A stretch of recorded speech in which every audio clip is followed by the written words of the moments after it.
Here's number 3, and today's the 23rd, I think. No, the 24th, right? Okay, so with number 3, we are given f of x, which is x minus 5, and we are given g of x, which is 3x squared minus 5. And we are asked to find f comma g, g comma f, and f comma g and g comma f evaluated as a particular number. So in order to find f comma g of x, first I write the definition, which is f of g of x. Then I copy f of 3x squared minus 5. And now I stop and look at f. So f says whatever minus 5. So this is my whatever. So it's 3x squared minus 5 minus 5. So the answer is 3x squared minus 10.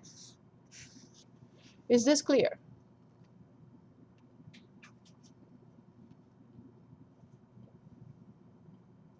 Is it? Ryan, is this okay? Yeah. Go ahead. If you have any doubts, please let me know. So You just take the 5. function says this. Yeah. If this is 3x squared minus 5, then this is 3x squared minus 5. Okay, so that's just x. What's inside the box? Yes. So this is f of this quantity. That makes sense. So this is the quantity in question. And I have to follow the pattern that x tells us to follow, that f tells us. Is that okay? So now since I'm here, why not find f comma g of 0? Because that's question C. I already have it. So instead of coming back later, what is the answer?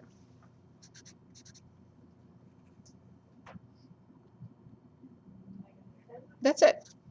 So let's now determine g comma f. Perfect. Any questions on f comma g of 0? G comma f, by definition, this is g of f of x, which is g of x minus 5. Now I have to stop and look at g. What does g say? G is more complicated, more sophisticated than f. F says blah minus 5. But this one says 3 times whatever squared minus 5. How do I write that?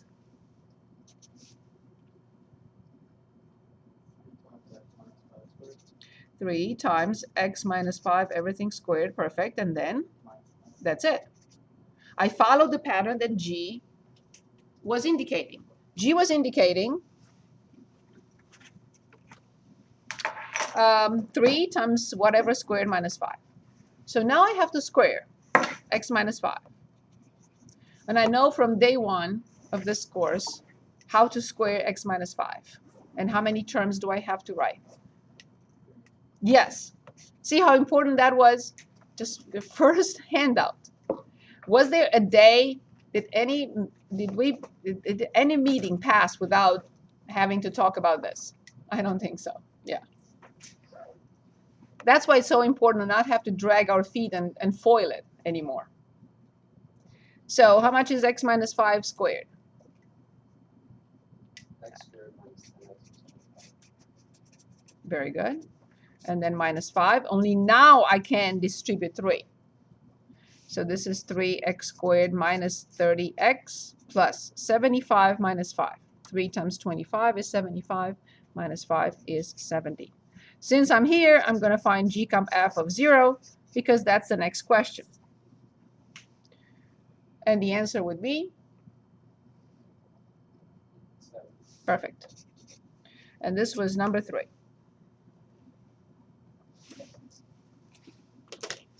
Next question. Children, do you have this? You were here last time? Okay, good. I couldn't remember that. Okay, next problem, please choose. Anything else that you would like to continue with? So 3 was done. You do 1. Yes. So for 1, we have f of x, which is 3 divided by x squared minus 2x minus 120. Danielle, I have a review session on Saturday if you're interested, here in this room from 7:30 in the morning. Again, no obligation, only if you want. Okay, so the question is asking us to find the domain. What do I have to write first? So there is no equal symbol here, but I would, in a way, there is. What do I need to find? I need to find where the denominator is correct. So if it takes too long to factor a denominator or the denominator is not factorable, what method will I use immediately? Quadratic formula. So do you think we can determine this, or you want to use the quadratic formula? Okay, let's use the quadratic formula. So this is x squared minus 2x minus 120 equals 0. Then I have x equals, what do I write? Negative b, which is 2, plus or minus the square root of, yes, which is 4, minus 4 times 1 times c. Since I have a minus in front and I have this negative, I'm going to do this, over 2 times a. Because if I don't change the sign, then I'll have to use a lot of parentheses, and I like to avoid that. Okay, so here's how I showed you in the past. You don't have to do this. Here's what I recommend. If you factor out from these two, so from 4 plus 4 times 120, if you factor out 4, what is left from the first term? What is left from the second term? If you factor out 4, what is left from the second term? Right. But how much is 1 times 120? 1 plus 120. What is the square root of 121? 11. What is the square root of 4? So I already know that this square is, the square root of this is 22. Because, and I haven't even used the calculator, right? By simply factoring out. You can factor out not only from expressions with x, but you can also factor out from expressions that are numerical expressions, just to perform a calculation faster. Okay, so we can do this by just simply putting in the calculator, but we already know the answer. It's 2 plus 2, 2 plus or minus 22 divided by 2. Yes, I have to simplify, I have to separate, I have to give two solutions. So 2 plus 22 will be 24 divided by 2. 24, 2 plus 22, 24 divided by 2 is 12. And the other one, 2 minus 22, negative 20 divided by 2 is minus 10. So yes, we could have factored this into x plus 12 and x minus 12 times x minus 10 times x plus 10. So f of x is the same with 3 divided by x minus 12 and x plus 10. The product is negative 120 and the sum is negative 2. So now we know that this should not be equal to 0, right? So x should not be this, x should not be this, to be exact. So we are ready now to present the domain. So what we determined now so far is what x cannot be. But the question is asking us, okay, fine, but what x can be? Of course, I had to determine what x cannot be first. But in order to establish a domain, I'm really asked to present what x can be. How do I write that? In interval notation. So you start negative infinity, negative 10. Perfect. With a parenthesis because it's, yes, perfect. Then negative 10 to 12. Very good. With a parenthesis. Very good. This really says this. That's exactly what it says. In other words, everything goes except negative 10 and 12. So that was number 1. Which one we continue with? Yes, please. You said Saturday is 7. Mm-hmm. Don't campus open at 8. Campus is open at 7. I scan my stuff from 7 o'clock in the morning downstairs.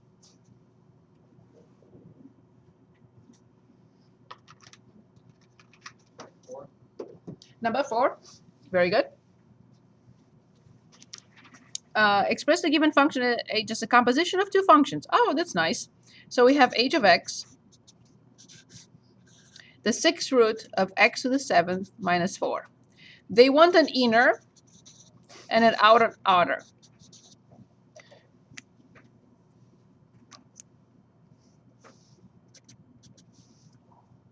Let's call the inner g of x, or let's call the outer f of x. It doesn't matter. You don't even, for me, you don't even have to denote them by anything. Just say inner must be this, outer must be that, and I know you understand the mechanism. That's all I care about. So what is the inner? X to the 7th minus 4. Do you all agree with x to the 7th minus 4? So once I get one single number for this performing these operations, I get one number. Which function do I apply to this number?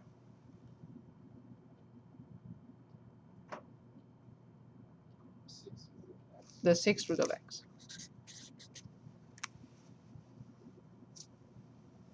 Okay, very good. Number 4 is done. Let's also look at number 2. Any questions on this? Is this clear? Okay, so we have g of x. This particular problem, number 2, I do not find it trivial. Why? Because we have to think in two terms here. Number 1, there is a problem, potential problem, in the denominator. Number 2, there is a potential problem under the square root. Because we know, how does the square root looks like? It starts at 0, looks like this. So it goes to the positive side. I cannot plug in a function, something that is a negative number, right? I mean, I cannot have under the square root a negative number. So there are two problems here. One, the denominator cannot be 0, right? You're right. The denominator cannot be 0, which means x cannot be 8, correct? Perfect. And the other situation is the square root. So how do I make the square root exist? By imposing a condition on x minus 5. What is the condition that I have to impose on x minus 5? Excellent. So two conditions. X minus 5 must be greater than or equal to 0. It's a must. Otherwise, we will not be able to take the square root from it. And the other one is that x minus 8 cannot be 0. These are the raw conditions. Now I will solve them. So what will you say about the first condition? That x must be? X must be greater than 5. Perfect. And the second condition that x cannot be? Awesome. So now, if we have any difficulties in stating the domain, we should graph first. So you'll have plenty of scratch paper, right? On the side or somewhere on scratch paper. This is what I would do. I will picture 0 here, negative infinity, infinity. This means greater than or equal to 5. I don't care about units. So this is 5. So x greater than or equal to 5 will be this. But this one says, no matter what you pick, you cannot pick 8. So I will make a hole here and say, not 8. So now I can identify the domain of function g. Function g is a function created by a division of two functions, right? This is a ratio of two functions. Which two functions? The square root and the linear function. The square root at the top and the linear function in the denominator. So then how do I write the domain for this particular function? Exactly. Comma. Perfect. Awesome. Exactly. That's it. That's it. Okay, so the first 4 are done. Let's move on. Now, if there is any of these problems, 4 problems, and you would say, I need to see another problem like this one. Let me know at the end when we finish this, okay? Okay, next problem. Given the function, find f inverse, graph f and f inverse on the same coordinate system, and use interval notation to give the domain and range of f and f inverse. Okay, let's do that.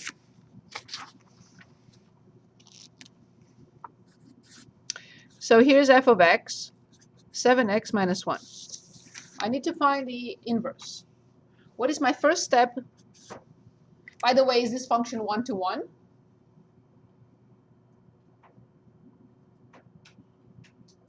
It's a linear function. By the what? By the horizontal line test, this is 1-to-1. Linear functions are 1-to-1. That's why it has an inverse. Perfect. So then how do I find the inverse for this? Very good. That's the first step. So first I have to write y first. And then step 2, interchange. And now in step 3, I solve for y. Very good. So I'm adding 1. And then I divide by 7. And this is done. Oops. Step 4. In step 4, what do I do? Replace the notation. Now I have to use the notation.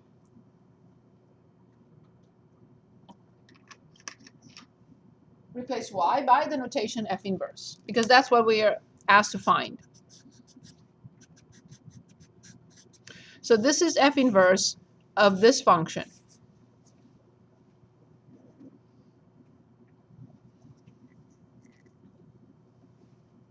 So what will you say about the domain of this function and the domain of this function? It's a line. It's a line. What will be the domain? Very good. So if you graph a linear function, the domain is all real numbers. What will be the range? Because we are asked to determine that too. What will be the range of a linear function? All real numbers, of course. So the range of f is negative infinity to infinity, and the range of f inverse is negative infinity to infinity. So now we're ready to graph. Let's just start with the function f. I have y equals 7x minus 1. I need 2 ordered pairs because it's a line. So I'll find when x is 0, how much is y? The ordered pair is 0, negative 1. When y is 0, this time let's write it. Let's write it. 0 equals 7x minus 1. I move negative 1. 1 equals 7x. So x equals 1 over 7. So 1 over 7 comma 0. You can say, isn't that 1 over 7 difficult to plot? Very. As long as I label it, I'll be okay.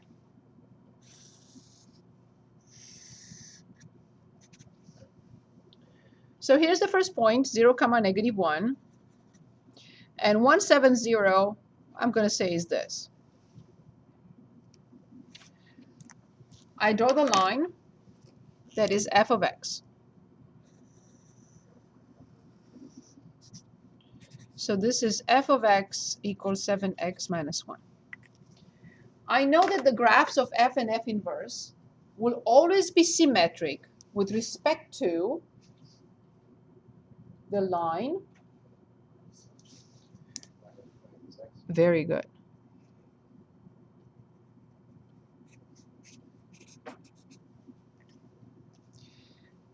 So this point will not move anywhere. It will be part of the other graph as well. Now give me the other 2 points that I should plot in order to graph the inverse function.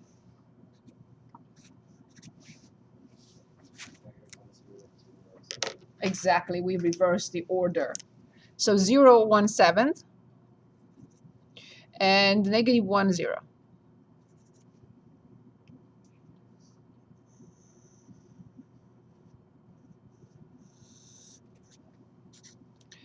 F inverse x plus 1 over 7. So please remember that you do not have to determine points for the other function. Once you determine 2 points for the function, reverse the coordinate, the order of the coordinates, and you plot the inverse, because that's the mechanism, right? If 0 is connected to negative 1 through the function, then negative 1 will be connected back to 0 through the inverse. Is this clear? Okay, moving on. So you don't have to choose anything. I don't really care. And there are examples in which the graphs here are wrong. I found one that did not match the function. All their options were all wrong. Okay, so that was number 5. Number 6. The functions f and g are defined by the following tables. Use the tables to evaluate the given composite function. Where do I start?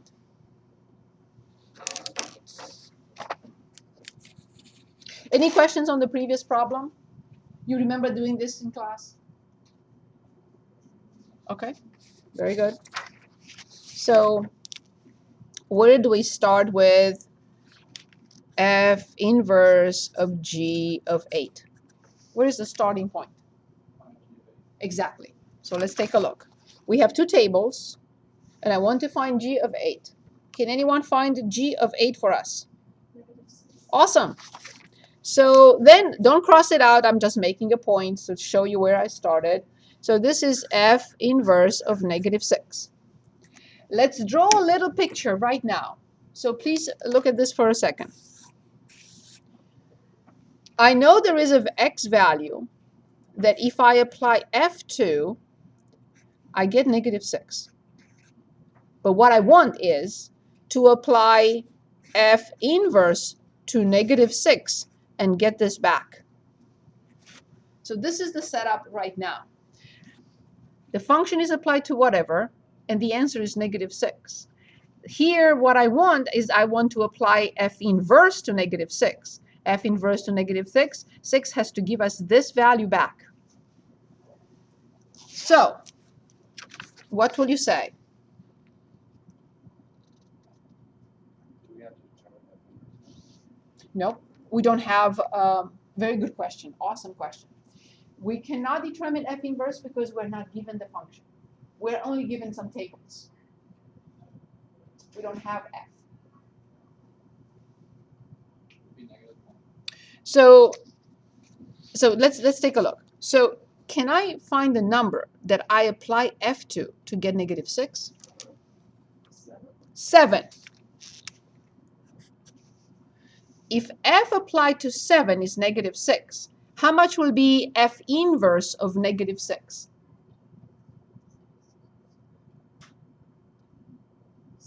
Exactly, it has to be 7. This is based exactly on what we just did here. Let's go back for a moment to make sure that this is clear. So notice that when we graph the function, we determine the x and y intercepts for that function. And we said, forget about the inverse. You do not need other points. Just reverse the order, correct? Because if the function is applied to 1, 7, if the function is applied to 1, 7 and returns 0, when I apply f inverse to 0, what do I have to get? 1, 7. So this is the same mechanism in this second problem, in the next problem, right? So I don't have f inverse, but I know that the function is applied to a number and returns -6, because now I'm asked to find f inverse of -6. Otherwise, f inverse will be wrong, right? That's what the f inverse does. It returns, it connects the y of f back to where it came from. Since we do not have a table for f inverse, we have to look at the table for f. So if there is an answer of -6, then f of -6 will be 7. Because, again, the ordered pair for f is 7, -6. What will be the ordered pair for f inverse? 6, 7. Is that clear? Okay, perfect. Number 7. So that's the answer. That's it.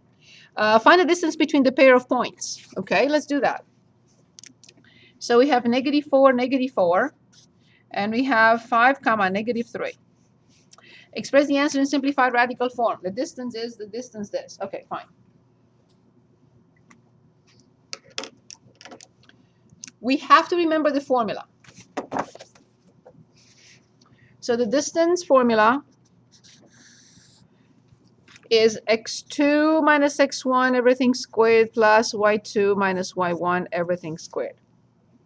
I recommend label them as x1, y1, and x2, y2. I also recommend write them down underneath, write them underneath x and y.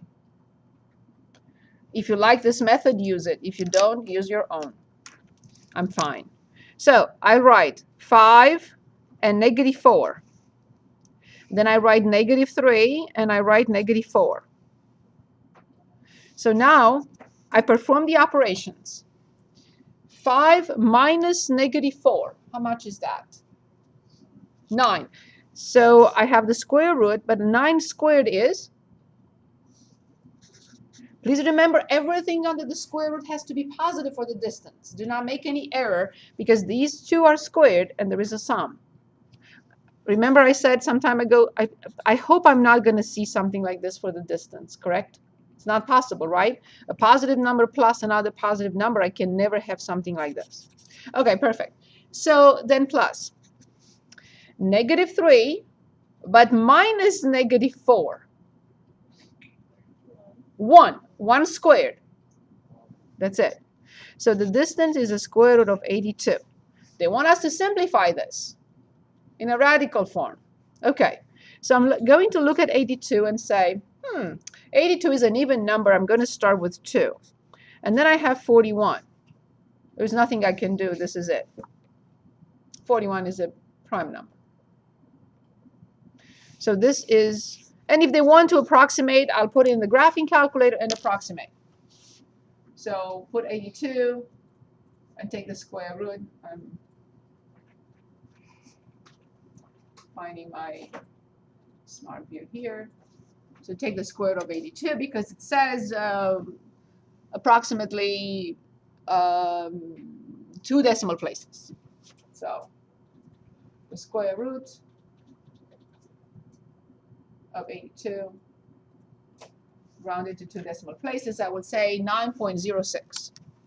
9.06. And that's the distance formula and the distance between 2 points. Now the next problem is asking us to find the midpoint. So the midpoint for these two, so -4, -7, and -1, -8. Remember, it's the average of x values. So let's add up the x values together. So -4 and -1. When you add them up, you get -5. But the average means I have to divide by their number, which is 2. Now let's add up the y values.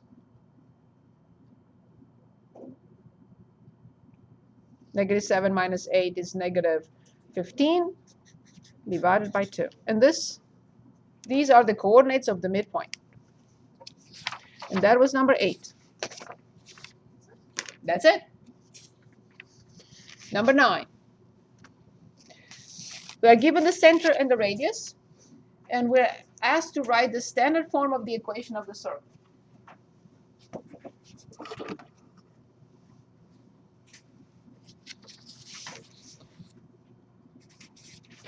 So we have -3, 4. That's the center, and the radius is 5. So can anyone give the equation of the circle with the center at -3, 4 and the radius of 5?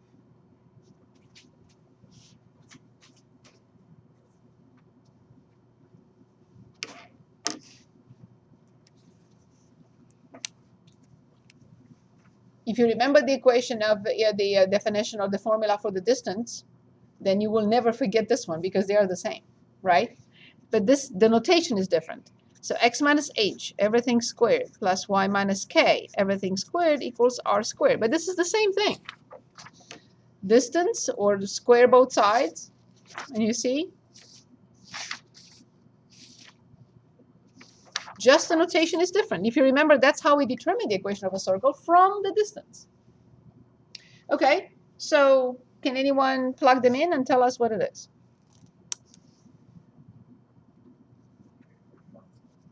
So it's x plus 3, everything squared, plus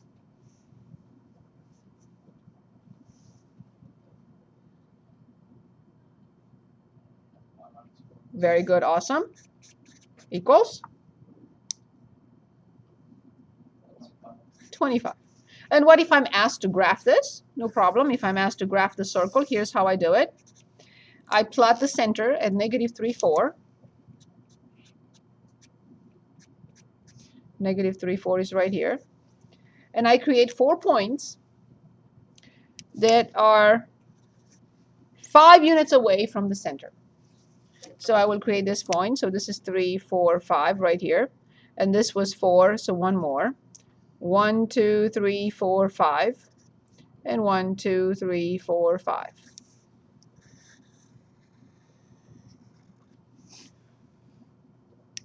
Yes, you don't have to tell me it's not a perfect square, a perfect circle. I know that. My apologies. But that's all we need to show. Okay, problem 10.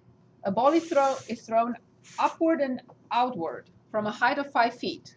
The height of the ball, f of x, in feet can be modeled by f of x equals negative 0.1 x squared plus 0.6 x plus 5. As I mentioned, this is not a sophisticated situation. It's just what type of function. Is it a rational function? No. It's a simple, yes, now we can say it's simple because we know everything about it. So f of x is the height. We had a similar problem in class, and x is the ball's horizontal distance in feet from where it was thrown. Okay, what is the maximum height? How far does the ball travel horizontally? And then graph the function. So does this function have a maximum, first of all? Yes, because the leading coefficient. Yes, always think in terms of x squared. We graphed x squared so many times and it had a positive leading coefficient, so it has a minimum. So if it has a maximum, it has to have a negative leading coefficient. Perfect. How do I determine the maximum? What do I have to find? That thing? Exactly. Which no other function has. Just the quadratic function. Perfect. Good. So how do I determine the vertex? Awesome.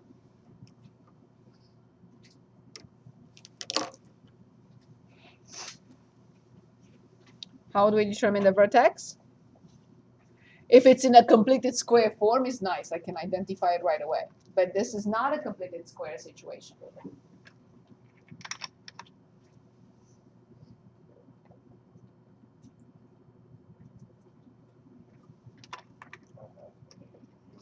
Awesome. From the quadratic formula.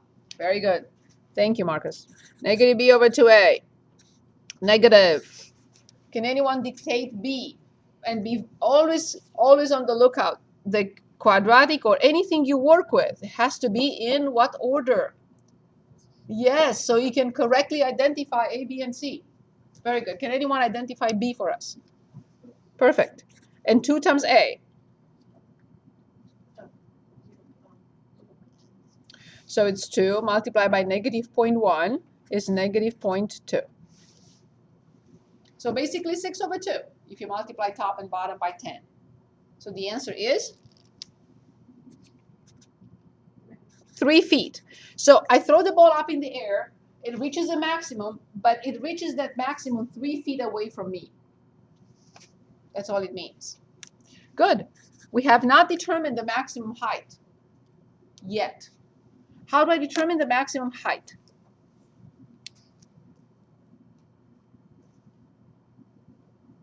I'm giving you a function, I'm giving you x, and I'm asking you find the y. Very good. F of 3 will be this number. Always. Once I have x, the y coordinate has to be f of x. So this is negative 0.1 multiplied by 9 plus 0.6 multiplied by 3 and plus 5. So this is negative 0.9, and this is positive 1.8, and this is positive 5. So 6.8 minus 0.9. I got 5.9. Correct me if I'm wrong. Feet. So I throw the ball up in the air. 3 feet away from me, it reaches its height. That is maximum. This maximum height. What is the maximum height? Assuming I did not make an arithmetic error. 5.9 feet. Okay. How far does the ball travel horizontally? How far? Exactly. Before hitting the ground now. They want before hitting the ground. What am I asked to determine? Remember, the model is this. Not a very sophisticated model.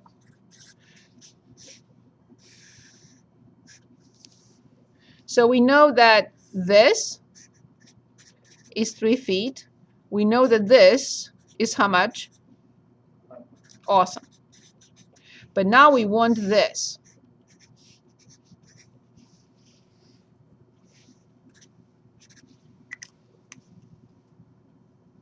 How do I determine this? The x-intercept. This will be the x-intercept, correct? Okay. How do I determine the x-intercepts? There will be one here, but I would not care about it because it's thrown from 5 feet.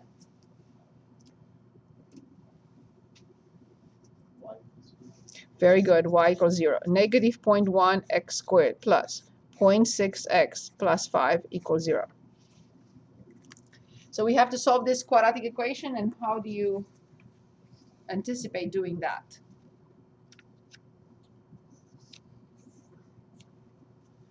What do you think I'm going to do first? You know me a little bit, at least a little bit.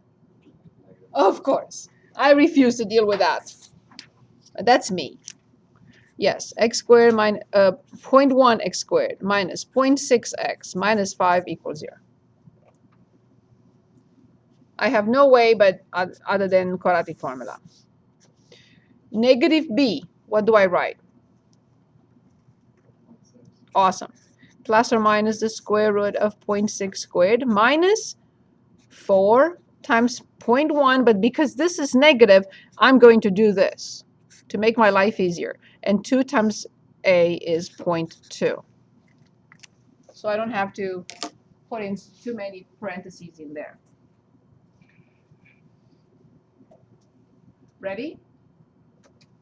Okay, so let's do this. Parentheses on the left for the top, 0.6 plus the square root. I always put parentheses, and they may not be required here. I don't care. Squared plus. I multiply 4 times 5, which is 20, times 0.1, which is 2. Go outside. You don't have to do that. You can just put the whole thing. So over 0.2 and equal. And I got 10.68. So this right here is 10.68 feet. Or this is 10.68 feet. Is there a point in determining the other one? Well, let's determine it. It will make no sense. So if I go back and change or override the plus by minus, I will get whatever is expected behind me. So I'm here standing at 5, 5, 5. I throw the ball up, so the other x-intercept is back there. Nobody cares about it. Good. So if I were to do that when I'm not asking you to do that, obviously this cannot be the y-intercept. Right? What is the y-intercept for this function? The 5. Very good. 0, 5. So this cannot be the case. This cannot be the case. Definitely this cannot be the case. So this must be it. But you're not required to do that. Divide using synthetic division. Ready? Let's do next problem. So x to the 5th plus 10x to the 3rd minus 11 divided by x minus 1. Synthetic division. How do I start?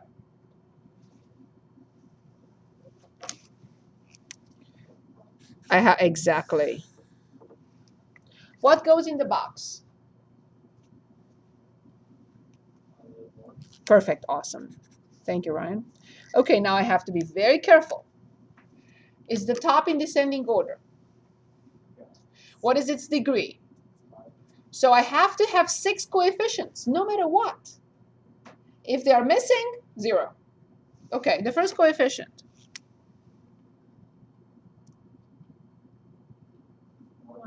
The next coefficient. Perfect. The next coefficient.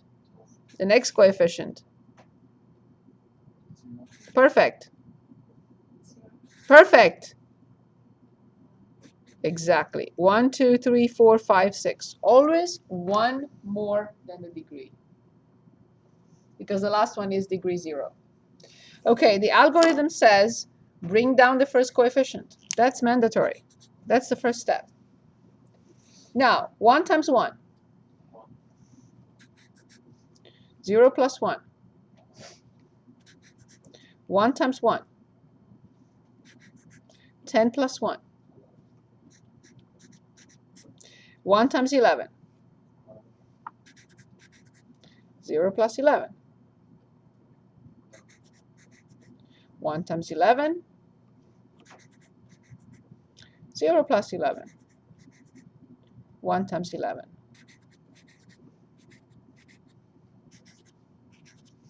What goes in the box? Is x minus 1 a factor of the top? Yes, because the remainder is 0. Perfect. Now, how do I write the answer? I divided degree 5 by degree 1. Where do I start? With degree? Indeed. Degree 4, degree 3, degree 2, degree 1, degree 0. There are 4 terms. There are 5 terms, so degree has to be 4.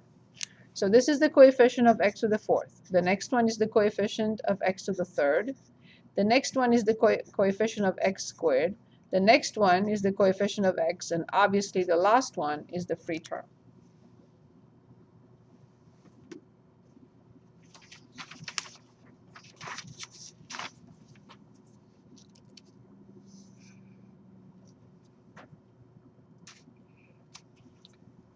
Ready? So let's read through problem 12, and then I'll tell you what I expect you to do. So we are given a polynomial function. What is its degree? 4. Very good. It says to determine the end behavior. This is what this means. This is the end behavior.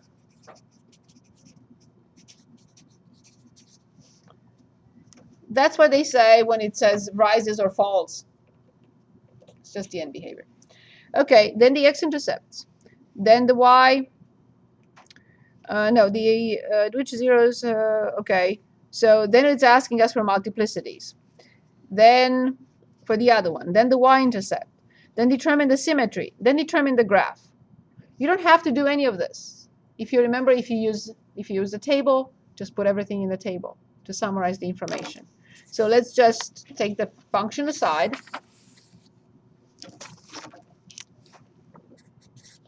So the function was y, or f of x, equals negative x to the 4th plus 25x squared. I look at this function, and I know exactly what I need to do right away. So after this one, basically there are only 2 more functions. I didn't even put a function to graph, but we'll choose a function to graph from the rational functions. Okay. So obviously I see this function, it has degree 4, but I need to work on it a little bit, get it ready. What will I do? Obviously I will factor out. Yes, with negative also, very good. What is left in parentheses? Yes? Careful. Very good, awesome. And now what do I do with x squared minus 25? This is my prep, and I will do it immediately, quickly. That's the first step before I even read the problem. So it's negative x squared, and then this, yes. Then I will identify the degree, which you already told me is very good. Then the maximum possible number of turns, maximum turns, 3 indeed. Perfect. X-intercepts, I said negative x squared, x minus 5 times x plus 5 equal to 0. How many solutions do I have to show?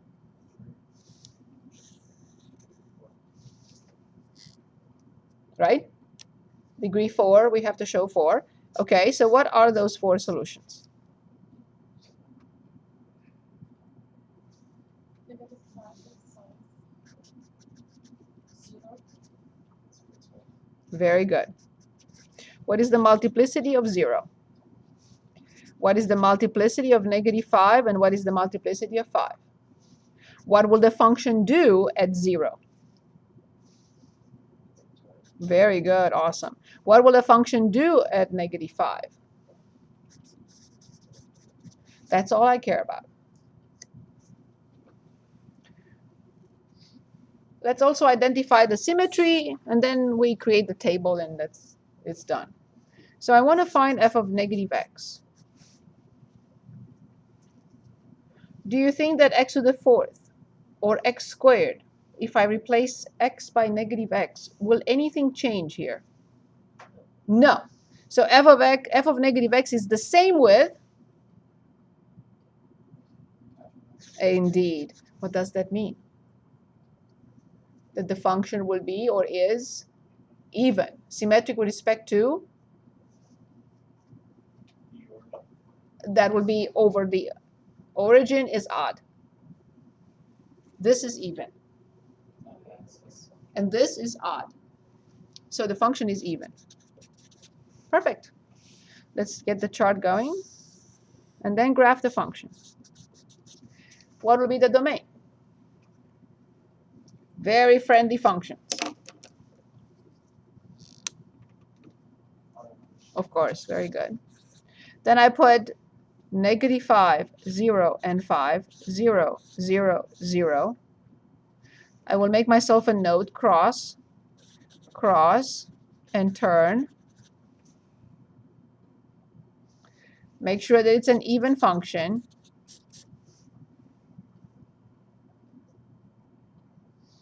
And now let's establish the end behavior. Because the degree is 4, will I think in terms of linear or quadratic? Quadratic. So quadratic with a positive leading coefficient, quadratic with a negative leading coefficient. What is the leading coefficient here? Negative. So is it this or is it this? That's it. Done. We do not need to determine anything else.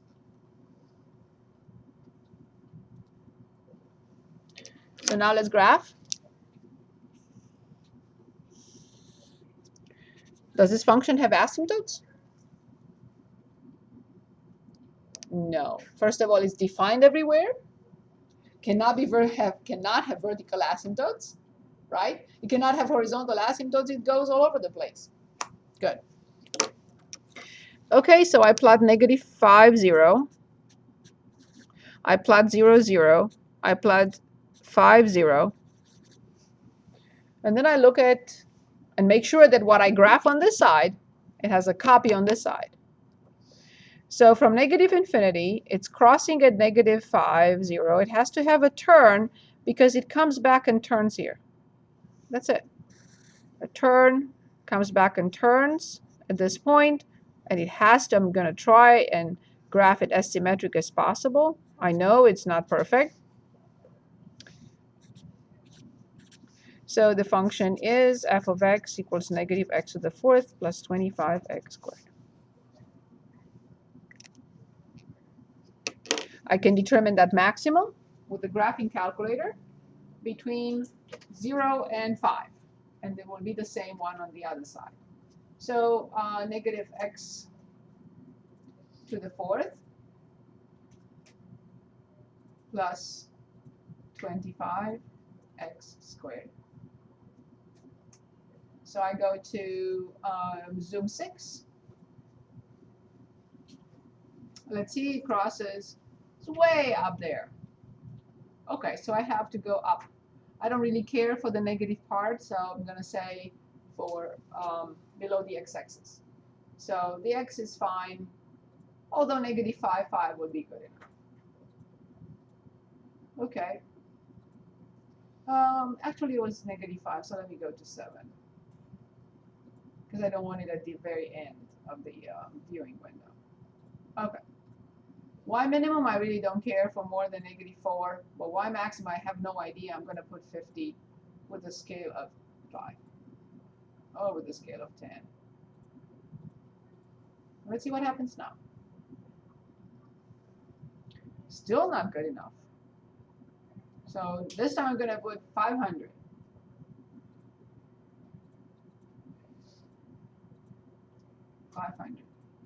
With a scale of 100. No, it's too big. It's okay. Okay, so here it is.